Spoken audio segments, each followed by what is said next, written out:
William ब्रुटन England के प्रसिद्ध समुद्र यात्री थे। उन्होंने सन 1633 में जगन्नाथपुरी की यात्रा की थी।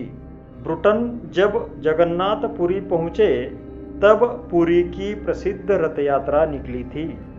उन्होंने रथ यात्रा के रथ और मूर्ति को आंखों से देखा और उसका स्केच बनाया था। वह स्केच आप स्क्रीन पर देख रहे हैं। इस स्केच में आप स्पष्ट रूप से देख सकते हैं कि जगन्नाथ के रथ में एक तरफ 16 और दूसरी तरफ भी 16 पहिए लगे हैं। रथ में जो मूर्ति दिखाई दे रही है उस पर कुछ भक्त छत्र धरकर खड़े हैं, लेकिन जो मूर्ति उस रथ में दिखाई दे रही है वह नाग की आकृति में है। आप स्पष्ट रूप से देख सकते हैं कि उस नाग के 7 मुंह हैं।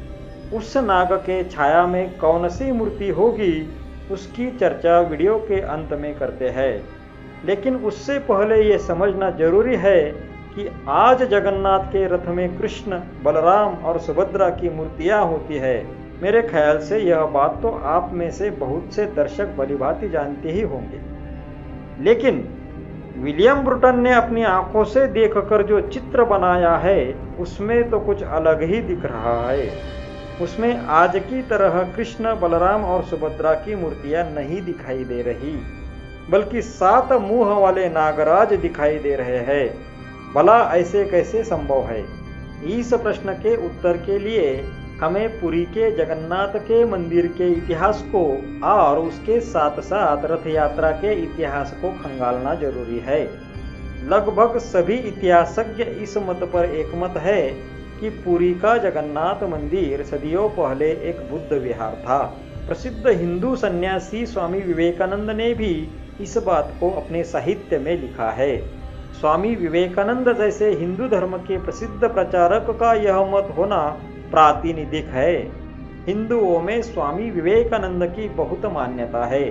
वे ही इस बात को स्वीकार कर रहे हैं तो अन्य इतिहास पंडित एवं इतिहास के जानकारों का इस संदर्भ में मत लेकर मैं इस वीडियो की लंबाई बढ़ाना नहीं चाहता। यह तो हो गई एक बात। अब रथ यात्रा का विषय स्पष्ट कर लेते हैं।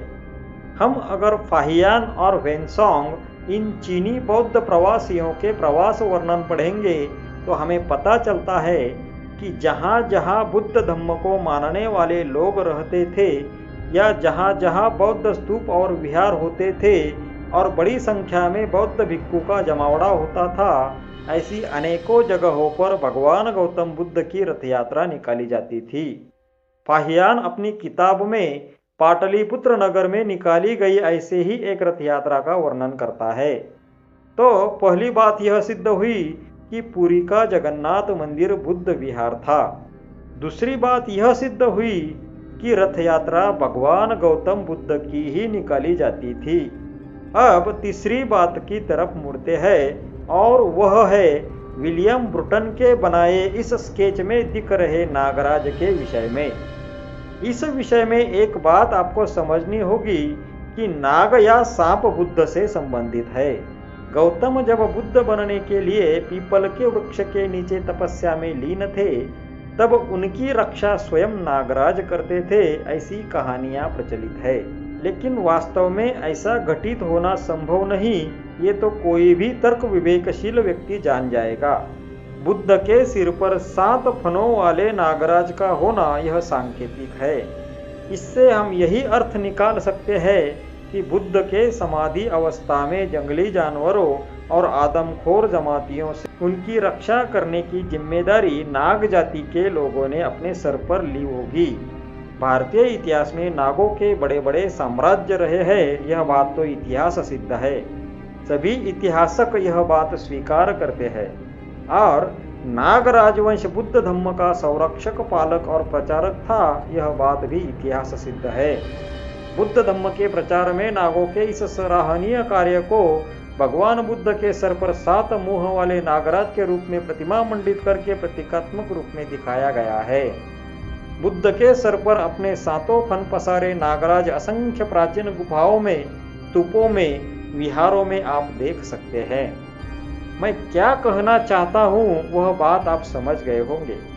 विलियम ब्रुटन ने 17वीं सदी में पुरी के जगन्नाथ की यात्रा का जो स्केच बनाया है, उसमें रथ में सवार जो नागराज दिखाई दे रहा है, उसके उन विशाल 7 फनों के नीचे किसकी मूर्ति विराजमान हो सकती है। ऊपर के विस्तृत विश्लेषण से हम यह कह सकते हैं कि निश्चित ही वह मूर्ति भगवान गौतम बुद्ध की ही थी। इसका अर्थ यह हुआ कि 17वीं सदी तक पुरी का जगन्नाथ मंदिर बुद्ध विहार था और उस समय तक वहां जो रथ यात्रा निकाली जाती थी, उस रथ पर भगवान गौतम बुद्ध विराजमान होते थे। आज उस यात्रा का जो स्वरूप दिख रहा है, वह ब्राह्मणों का बहुत बाद का कुकर्म है। यही इस सविस्तर विश्लेषण से सिद्ध होता है। जय भारत।